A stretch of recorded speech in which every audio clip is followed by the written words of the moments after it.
जयद्रथ और दुर्योधन का संवाद। दोस्तों, जयद्रथ का कहीं पता नहीं चल रहा था। तब उन्होंने ढूंढने के लिए दुर्योधन रथ से निकल पड़ा और वह जंगल में जाते जाते उसने देखा कि एक पेड़ के नीचे जयद्रथ ओम नमः शिवाय का जाप कर रहा था।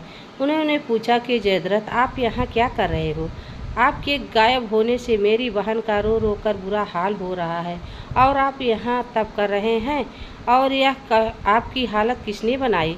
जयद्रथ ने कहा, ये मैं नहीं, मेरा मलिन कुलसित दूषित आत्मा सम्मान का शव है मित्र। दुर्योधन, मैं यह मुख ना तो अपने मित्रों को दिखा सकता हूँ, ना तो अपने शत्रुओं को। युवराज दुर्योधन, मित्र दुर्योधन, प्रिय दुर्योधन, ये 5 चोटियाँ देख रहे हो ना? ये 5 चोटियाँ नहीं, यह 5 सर्प हैं। यह लगातार रुके बिना दिन रात सोते जागते मेरे सर पर मंडराते रहते हैं और मुझे डसते रहते हैं। तब दुर्योधन ने कहा, वो कौन है जिसने आपका अपमान करके यह साहस किया है, और वो भी हमारे राज्य के सीमाओं के भीतर? यह वही पंचशूल है युवराज दुर्योधन, जो तुम्हारे हृदय में भी धसा हुआ है। पांडव, दुर्योधन ने कहा, पांडव? उन्होंने रिश्ते नाते का कोई तनिक संकोच नहीं किया कि आप उनके बहनोई हैं और दुशाला उनकी बहन है।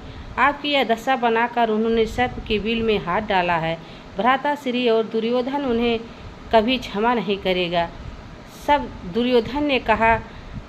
जयद्रथ ने कहा, दुर्योधन तो चाहे उन्हें क्षमा भी कर दो, परंतु यह अपमानित जयद्रथ उन्हें कभी क्षमा नहीं करेगा। युवराज, यह 5 चोटियाँ नहीं, ये 5 के मृत्यु पत्र के आदेश हैं, जिन पर मैं उनके रक्त से हस्ताक्षर करूँगा। मैं तुम्हें वचन देता हूँ युवराज कि मैं इस अपमान के घाव को तब तक भरने नहीं दूंगा जब तक मैं उनसे इस अपमान का प्रतिशोध नहीं ले लेता। तब दुर्योधन ने कहा, उन्होंने मेरी छाती में एक घाव और लगा दी है। दुशाला अनाथ नहीं है सिंधु नरेश, उसके पति के अपमान करने वाले को कई कई बार मरना पड़ेगा। आप हस्तिनापुर चलिए। तब जयद्रथ ने कहा, मैं कहीं नहीं जाऊंगा। अभी तो मैं ना तो सिंधु नरेश जा सकता हूँ और ना हस्तिनापुर। पहले तो मैं तपस्या करके महादेव से उन पर विजय पाने का वरदान प्राप्त करूँगा। यह सब कहने के बाद जयद्रथ पुनः तप करने बैठ गया और ओम नमः शिवाय का जाप करने लगा। ओम नमः शिवाय का जाप सुनकर भगवान शंकर का आसन डगमगाने लगा और वह चिंतित हो गए। और उसी समय पार्वती जी वहां आ गई। भगवान शिव से बोली, प्रभु आप किस चिंता में हो?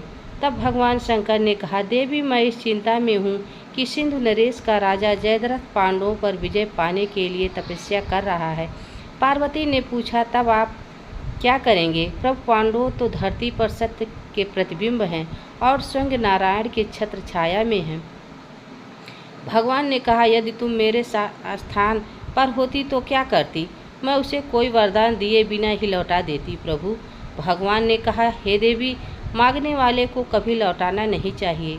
यदि मेरे पास कोई कुछ मांगने आता है तो मैं उसकी भक्ति का ऋणी हो जाता हूँ और ऋण तो चुकाना ही पड़ता है।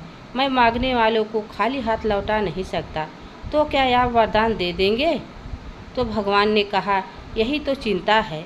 जो मैं नहीं दे सकता वो मैं उसको नहीं दूंगा, लेकिन कुछ ना कुछ अवश्य ही देना पड़ेगा और मैं उसे कुछ ना कुछ तो अवश्य ही दूंगा।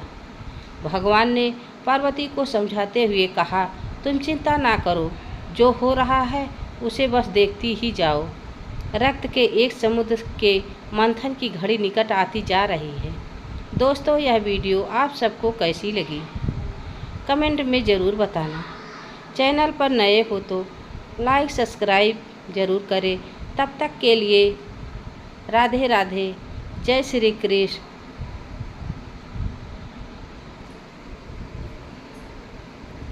जय भोलेनाथ। धन्यवाद।